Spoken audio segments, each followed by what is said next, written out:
नमस्कार मित्रांनो, सर्वांचं परत एकदा स्वागत आहे। मी doctor Sunit Vasantrao Shende, MD Ayurveda wellness and fertility consultant practising at Saukhyam Ayurveda centre, Kharghar, Navi Mumbai.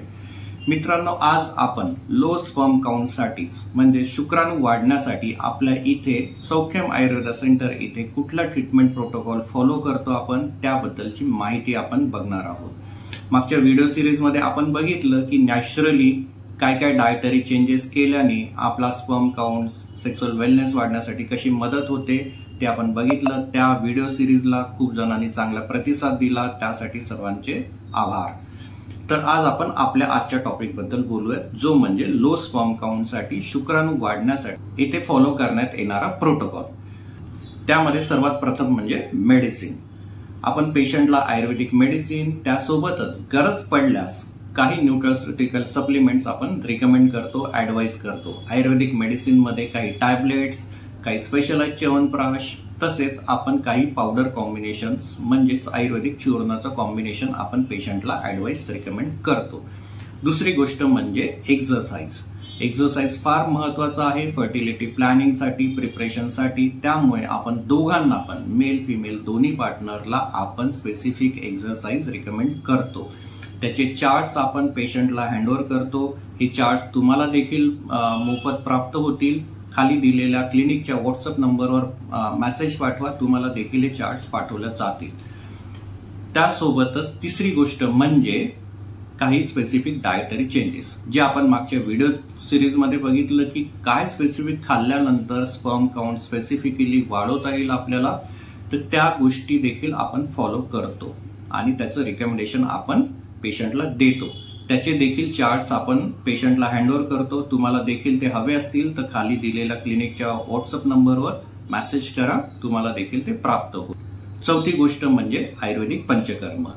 काही केसेसमध्ये आपल्याला आयुर्वेदिक पंचकर्माची गरज पडू शकते, त्या पेशंटला आपण आयुर्वेदिक पंचकर्म रिकमेंड करतो, सजेस्ट करतो, ॲडवाइस करतो। त्यामध्ये बस्ती पंचकर्म, विरेचन पंचकर्म हे महत्वाचे पंचकर्म। पाचवी महत्वाची गोष्ट म्हणजे आईस पॅक फोमेंटेशन।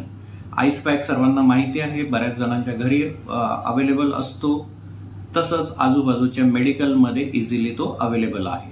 काही लागल्यानंतर, काही दुखत असल्यास आपण त्याचा शेक घेतो, तर तोच आईस पॅक आपण टेस्टिकलच्या खाली दिवसभरामधून कधी पण 5 ते 10 मिनिटं त्याचं एक अप्लिकेशन करायचं आहे, त्याचा शेक द्यायचा आहे, जेणेकरून खालचं टेम्परेचर कमी होईल आणि स्पर्म प्रोडक्शनसाठी चांगलं वातावरण निर्माण होईल। हा त्याच्या मागचा उद्देश आहे।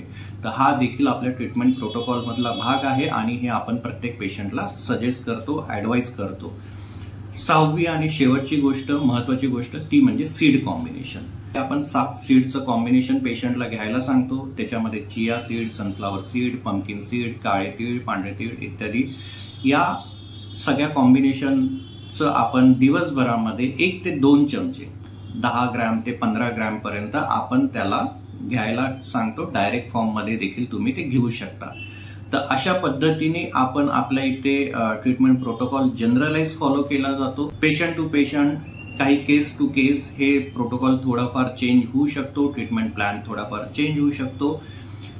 तर याबद्दल बरेच जण विचारतात की सर तुमच्याकडे काय पद्धतीने ट्रीटमेंट केला जातं, काय तुम्ही ट्रीटमेंट प्रोटोकॉल फॉलो केला जातो, तर त्यासाठी आपण हा स्पेसिफिकली व्हिडिओ बनवला आहे। तुम्हाला याबद्दल काही क्वेश्चन्स असतील, काही डाऊट्स असतील तर नक्कीच आपण कमेंट्समध्ये विचारा किंवा क्लिनिकच्या व्हॉट्सअप नंबरवर देखील तुम्ही माहिती विचारू शकता।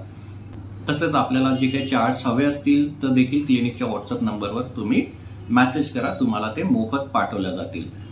व्हिडिओ आवडला असल्यास नक्की लाईक करा, शेअर करा आणि चॅनल सबस्क्राईब करायला विसरू नका। पुढे भेटूयात आपण नवीन व्हिडिओमध्ये नवीन टॉपिकसह। तोपर्यंत धन्यवाद।